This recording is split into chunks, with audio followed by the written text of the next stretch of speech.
बदला न सारा यू यू यू, सारा का सारा न्यू न्यू न्यू, मैं हैप्पी हैप्पी क्यों क्यों क्यों, मैं बिजी बिजी हूँ धीमे धीमे स्लोली स्लोली, I'm learning सीखो वीखो नई जुबान, धीमे धीमे स्लोली स्लोली, I'm learning सीखो वीखो नई जुबान। हेलो नमस्ते। उड़ान शिक्षा केंद्र द्वारा प्रस्तुत कार्यक्रम इंग्लिश विंग्लिश में आप सबका स्वागत है। इस कार्यक्रम द्वारा हम आम बोलचाल की अंग्रेजी भाषा सीखने और बोलने का प्रयास करेंगे। इस कार्यक्रम यानी प्रोग्राम के 48 एपिसोड या भाग हैं। प्रत्येक में हम अपने रोजमर्रा की जिंदगी यानी एवरीडे लाइफ से जुड़े हुए विषयों पर चर्चा करेंगे। ये विषय या टॉपिक्स न केवल हमारी लाइफ से जुड़े हुए हैं, पर हमारी सोच को भी प्रभावित करते हैं। हमारे लास्ट एपिसोड का टॉपिक था एडवर्टाइजमेंट्स। आज का विषय है पर्वत, जिसे अंग्रेजी में कहते हैं माउंटेन्स, MOUNTAINS। एज यूजुअल हम इस विषय पर चर्चा करेंगे, संबंधित गीत सुनेंगे और ग्रामर का भी अभ्यास करेंगे। तो आइए शुरू करते हैं। Come let's start. Good morning, how are you? आज किस विषय पर चर्चा करें? Good morning ma'am. हमारे कैंप में विदेश से कुछ लोग ट्रैकिंग के लिए आ रहे हैं और मुझे उन्हें हमारे पर्वत माउंटेन्स पर एक टॉक देनी है।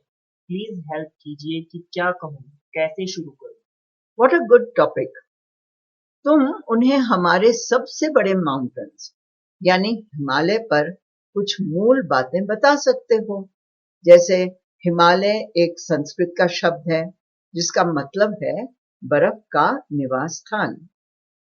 ये दुनिया का सबसे ऊंचा पर्वत है, highest in the world. They are the highest mountains, जो हमेशा बर्फ से ढके रहते हैं। मैम, जब हम मैप पर इन्हें देखते हैं तो पता चलता है कि ये एशिया और इंडिया के बीच की एक बाउंड्री वॉल जो हमें चाइना और सेंट्रल एशिया से अलग रखती है। इन्हें गिरिराज और द किंग ऑफ माउंटेन्स भी तो कहते हैं। हिमालय की लंबाई कितनी होगी? व्हाट अ लवली वर्ड ना, किंग ऑफ माउंटेन्स है, कितना अच्छा टाइटल है।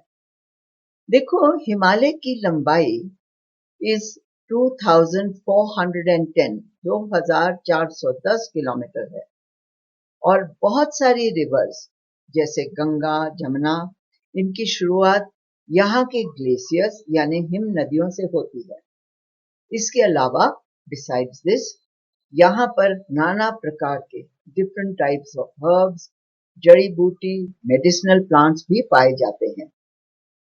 यहाँ तीर्थ स्थान, पिलग्रिमेज प्लेसेस भी तो बहुत हैं। For example Amarnath, Kedarnath and Badrinath, as well as Gangotri and Yamunotri. ये जो नाम तुमने अभी बताए ये तो अभी बहुत पॉपुलर है, but what about the early ones, early well known gurus and rishis? Shankaracharya से लेकर स्वामी विवेकानंद तक सब ही इन माउंटेन्स पर आए और सभी ने इनसे प्रेरणा ली। सिख रीजन में भी इनकी बहुत मान्यता है। हेमकुंड साहिब की स्थापना गुरु गोविंद सिंह ने यही तो की थी। Yes of course. और कहते हैं कि मुगल एम्परर शाहजहां जहांगीर, उन्होंने you know what they said about Kashmir? They said if there is a paradise on earth it is here.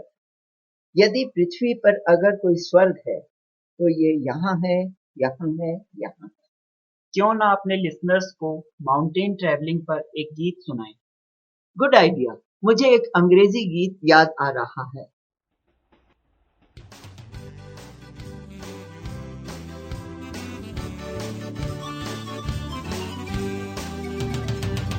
I'm driving in a car. I'm driving in a car. I'm driving in a car. I'm driving in a car. Over the mountains, through the trees, travel the world and the seven seas. I'm I'm sailing on a ship. I'm sailing on a ship. I'm sailing on a ship. I'm sailing on a ship. I'm sailing on a ship. I'm driving in a car. And over the mountains, through the trees, travel the world and the seven seas. I'm traveling on a train. I'm traveling on a train. I'm traveling on a train. I'm traveling on a train. I'm traveling on a train. I'm sailing on a ship. I'm driving in a car. And over the mountains, through the trees, travel the world and the seven seas. I'm riding on a horse. I'm riding on a horse. I'm riding on a horse. अंग्रेजी बोलते या लिखते समय हमसे इतनी common mistakes क्यों होती You know, this is a very good question. Let us start by asking the question, what is a sentence? वाक्य क्या है? हाँ, इसको हम प्रश्न को आंसर करने की कोशिश करते हैं, फिर हमें पता लगेगा कि कॉमन मिस्टेक्स क्यों होती हैं। तो आंसर में वाक्य क्या है? शब्दों को जोड़कर बोलना। That is correct. पर हम शब्दों को बेतुके या अधूरे तरीके से नहीं जोड़ते। सही या अच्छा वाक्य तब बनता है जब हम शब्दों को प्रॉपर ऑर्डर यानी कि एक नियमित रूप से बोलते या लिखते हैं। इसका कोई एग्जाम्पल बताइए। Okay, now supposing if I से बर्ड्स बिल्ड, चिड़िया बनाती हैं, तो ये वाक्य तो अधूरा है ना, हाँ, और इसका कोई मतलब नहीं निकलता। बट इफ आई से बर्ड्स बिल्ड नेस्ट, चिड़िया घोंसला बनाती हैं, तो मतलब स्पष्ट हो जाता है। यह तो समझ आ गया। Okay, so now let us see कि इंग्लिश में सेंटेंस कैसे बनता है और हिंदी में वाक्य रचना कैसी। इन दोनों का जब हमें अंतर समझ आएगा तो हम अपनी मिस्टेक्स को भी सुधार सकेंगे। दोनों भाषाओं की सेंटेंस स्ट्रक्चर में एक अंतर है। Now let us see the difference.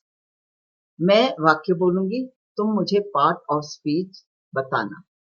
अगर वाक्य है राधा स्पीक्स इंग्लिश या दूसरा वाक्य है ही गोज होम, तो सबसे पहले आ गया सब्जेक्ट यानी कि बोलने या करने वाला, उसके बाद में क्रिया और फिर ऑब्जेक्ट जिसके बारे में कहा गया हो। तो इफ आई से राधा, तो इसकी क्रिया क्या हो जाएगी? Speaks and object is English. Again second sentence, he goes, ये क्या हो गया? क्रिया एंड ऑब्जेक्ट जिसके बारे में होम। अच्छा, अब इसी सेंटेंस को हिंदी में कहते हैं। आप बोलोगे राधा अंग्रेजी बोलती है, या सेकंड सेंटेंस वह घर जाता है। सब्जेक्ट यानी बोलने या करने वाला, राधा अंग्रेजी बोलती है। तो अब बताओ वर्ब का स्थान क्या है? बोलती है। तो ये कहाँ आता है सेंटेंस में? सेंटेंस के अंत में आ गया ना? आता है। ओके, सेकंड सेंटेंस वह घर जाता है, तो वर्ब क्या हो गया? जाता है। और इसका स्थान कहाँ हो गया? ओके, तो अब समझ आए? समझा। इंग्लिश में वर्ब सब्जेक्ट और ऑब्जेक्ट के बीच में आता है और हिंदी में वाक्य के अंत में उन्हीं में तो मैं गलती कर जाता हूँ जब मैं राधा इंग्लिश स्पीक्स या ही होम गोज कहता हूँ। गुड। इस बात का अगर आप ध्यान रखोगे तो कभी गलती नहीं होगी। कुछ और कॉमन मिस्टेक्स के उदाहरण लेते हैं। मैं कहूंगी वाक्य और तुम उनको करेक्ट करना। जैसे I am student at university of Almora. I am a student at the University of Almora. My brother has 12 years old. My brother is 12 years old. When are you going to stop smoke? When are you going to stop smoking? My family lives in Almora for years. My family has been living in Almora for years. I will call you when I will arrive at the bus stop. I will call you when I arrive at the bus stop. Good. Our next sentence exercise is on nouns यानी कि संज्ञा. याद है कि earlier we had made sentences on material nouns यानी कि कौन से धातुवाचक, और वे कौन से शब्द हो सकते हैं? जिस शब्द से किसी द्रव्य या धातु का बोध होता है. Example water, rice, sugar and gold. Now we will use the same sentences यानी कि same words भी, and we will turn them into questions, but without using question words यानी कि उनको हम प्रश्न में परिवर्तित तो करेंगे, पर जो हमारे question words है ना, why, where, how, what, हाँ, बिना इनको इस्तेमाल किए हुए हम sentences को बदलते हैं. पहले sentence आएगा, फिर material noun, और फिर sentence को question में change करना. This cotton dress is cheap. Cotton. Is this cotton dress cheap? I purchased a gold ring. Gold. Did you purchase a gold ring? This is a shop for diamonds. Diamonds. Is this a shop for diamonds? Calcium is good for health. Calcium. Is calcium good for health? Do not use plastic. Plastic. Can we use plastic? चलो अब कुछ मुहावरे करें. अंत भला तो सब भला. इसका अंग्रेजी में अनुवाद करें तो हम कहते हैं all is well that ends well. दूर के ढोल सुहावने लगते हैं. The grass is greener on the other side. अब कार्यक्रम समाप्त करने से पहले अपने पिटारे में कुछ शब्द डालो.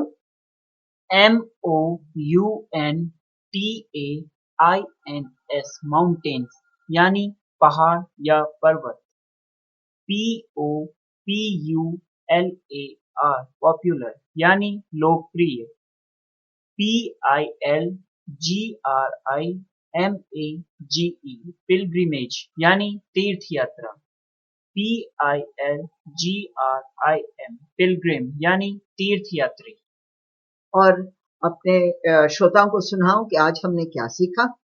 आज हमने सीखा इंग्लिश और हिंदी में सेंटेंस या वाक्य रचना कैसे होती है. मटेरियल नाउन, धातुवाचक का रिवीजन किया, and without using question words हमने सेंटेंस बनाए यानी बिना क्वेश्चन वर्ड यूज किए हुए, और अंत में 2 मुहावरे भी अपने श्रोताओं को सुनाए. और इसी के साथ हम आप सबसे विदा लेते हैं. रोज मिलेंगे सुबह शाम. सुनना ना भूलिएगा. Bye bye. धीमे slowly slowly I'm learning सीखो वीखो नई जुबान. धीमे धीमे slowly slowly I'm learning